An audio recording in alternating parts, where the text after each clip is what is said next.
যদি আপনি পুরুষ হয়ে থাকেন তাহলে আপনাদের জন্য এবার রয়েছে বড় সুযোগ।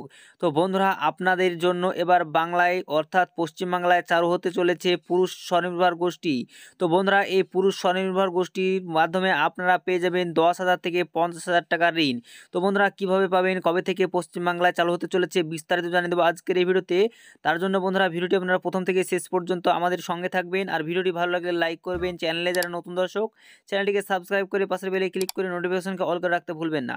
তো বন্ধুরা, নিউজের মাধ্যমে যে আপডেটটি উঠে আসছে, এখানে বলা হয়েছে দেশের মধ্যে প্রথম পুরুষ স্বনির্ভর গোষ্ঠী চালু হচ্ছে বাংলায়। তো বন্ধুরা, বিস্তারিতভাবে এখানে উল্লেখ করা হয়েছে নিউজের মাধ্যমে, তো আপনারা অবশ্যই ধৈর্য সহকারে শুনবেন। সদ্য প্রয়াত পঞ্চায়েত মন্ত্রী সুব্রত মুখোপাধ্যায়ের উদ্যোগে রাজ্য জুড়ে তুমুল জনপ্রিয়তা পেয়েছিল আনন্দধারা প্রকল্প। একইভাবে স্বনির্ভর গোষ্ঠীর মাধ্যমে রাজ্যের লক্ষ লক্ষ মহিলা রোজগারের উপায় পেয়েছিলেন মুখ্যমন্ত্রী মমতা বন্দ্যোপাধ্যায়ের হাতে তৈরি এই প্রকল্প। সেই ধাঁচেই পুরুষদের জন্য এবার নতুন একটি স্বনির্ভর গোষ্ঠী তৈরি করা হলো। তো বন্ধুরা, আপনারা জানেন এর উদ্যোগ নিয়েছেন সুব্রত বাবু। এবার তার সেই উদ্যোগকে বাস্তবায়িত করার পথে রাজ্য সরকার। এখানে বলা হয়েছে দপ্তরের কর্তাদের দাবি, পুরুষদের জন্য স্বনির্ভর গোষ্ঠী গড়ার উদ্যোগ দেশের এই প্রথম শোনা গেল।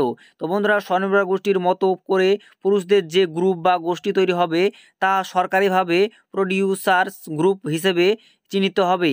এই গ্রুপগুলি ছোট ছোট ব্যবসার কাজে নিযুক্ত থাকতে পারবে, সেই কাজেই সাহায্য করবে সরকার। এবং বলা হয়েছে ব্যবসার ব্যাপারে রাজ্য সরকারের একাধিক স্কিম বিভিন্ন দপ্তরে ছড়িয়ে ছিটিয়ে রয়েছে।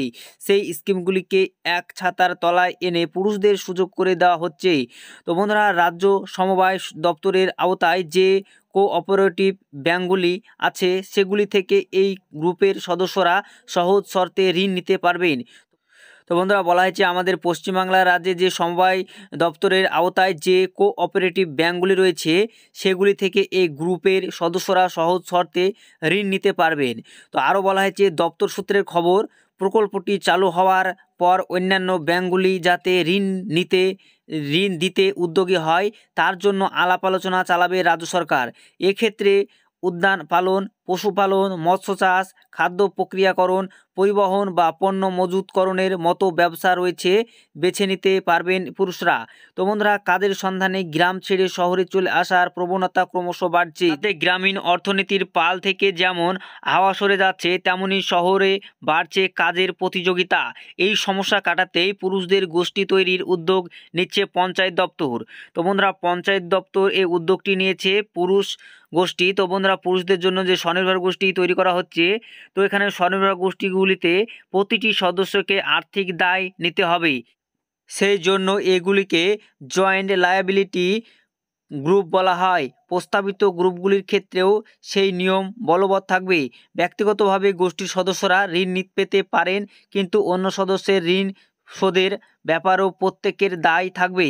তো বন্ধুরা, আপনারা জানেন, আপনারা যে সমস্ত মহিলারা যারা আপনারা স্বয়ংভর গোষ্ঠী বা স্বনির্ভর গোষ্ঠী বলে যে গোষ্ঠী রয়েছে, সেই গোষ্ঠী থেকে আপনারা যেমনটা টাকা বা ঋণ আপনারা নেন, এবং আপনার গোষ্ঠী থেকে যে কোনো ব্যক্তি যদি ঋণ নিয়ে থাকে তাহলে সেই ব্যক্তিকে আগে পরিশোধ করতে হয়, এবং পরবর্তীতে আবার অন্য মহিলা সেখান থেকে আবার ঋণ তুলতে পারে। তো এমনটাই এই পুরুষদের ক্ষেত্রেও একই কথা এখানে বলা হয়েছে যে আপনাদের যদি মধ্যে কেউ যদি ঋণ নেয় তাহলে তাকে আগে পরিশোধ করতে হবে, সেটা দায়িত্ব আপনাদের গ্রুপের সকলেরই। এবার তারপরে আবারও ব্যাংক, যে শাখা ব্যাংক রয়েছে বা ব্রাঞ্চে থেকে সেই সমস্ত ব্যাংকের মাধ্যমে আপনারা এই পুরুষ গোষ্ঠীর যে একটা এই কাজকর্ম সেটা ওখান থেকে আপনারা পেয়ে যাবেন। তো বন্ধুরা, এখানে গ্রুপের সদস্যরা সবাই মিলে যে কোনো একটি নির্দিষ্ট আর্থিক কাজের সঙ্গে যুক্ত থাকবেন। তো এখানে সর্বোচ্চ 10 জন সেই গ্রুপে থাকতে পারবেন। তবে সুষ্ঠুভাবে একটি গোষ্ঠীকে চালিয়ে নিয়ে যাওয়ার জন্য 4 থেকে 5 জনকে নিয়ে গ্রুপ গড়তে চায় রাজ্য। তো বন্ধুরা, এখানে কোনো বড় করতে চায় না, এখানে রাজ্য যে 4 থেকে 5 জনকে নিয়ে গ্রুপ গড়তে চায়। তো বন্ধুরা, এখানে সর্বোচ্চ 10 জনও করা যায়, এমনটাই বলা হয়েছে। এবং বন্ধুরা, এই প্রস্তাবিত গ্রুপের প্রতিটি সদস্য প্রাথমিকভাবে 10,000 টাকা থেকে 50,000 টাকা পর্যন্ত ঋণ পাবেন। তো তবে কে কত টাকা ঋণ নেবেন তা নির্ভর করবে তাদের কাজ বা ব্যবসার ধরনের ওপর। সবাইকে সমান অঙ্কের টাকা ঋণ নিতে হবে হবে এমন কোনো বাধ্যবাধকতা নেই। প্রতিটি গোষ্ঠীকে ঋণের হিসেব কষতে হবে এবং সেই তথ্য ব্যাংকের শাখায় জমা করতে হবে। এক্ষেত্রে ব্যাংকের সিদ্ধান্তই চূড়ান্ত বলে গণ্য হবে। ব্যাংক প্রতিটি সদস্যের ঋণ পরিশোধের ক্ষমতা যাচাইয়ের পর ঋণের ব্যবস্থা করবে। কৃষকরাও যাতে এই ধরনের গ্রুপ তৈরি করতে পারেন তারও উদ্যোগ নেবে সরকার। সেক্ষেত্রে সবার যে কৃষি জমি থাকতে হবে এমন কোনো বাধ্যবাধকতা নেই।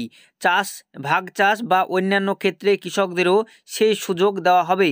মোট কথা, গ্রাম ও আধা শহরাঞ্চলগুলিতে পুরুষদের আর্থিক দিশা দেখাতে নয়া উদ্যোগ ঝাঁপাতে চলেছে পঞ্চায়েত দপ্তর। তো পঞ্চায়েত দপ্তরের একটি বড় উদ্যোগ যে মহিলারা যে স্বনির্ভর গোষ্ঠী তৈরি করেছে তারা সেখান থেকে ঋণ নিতে পারেন।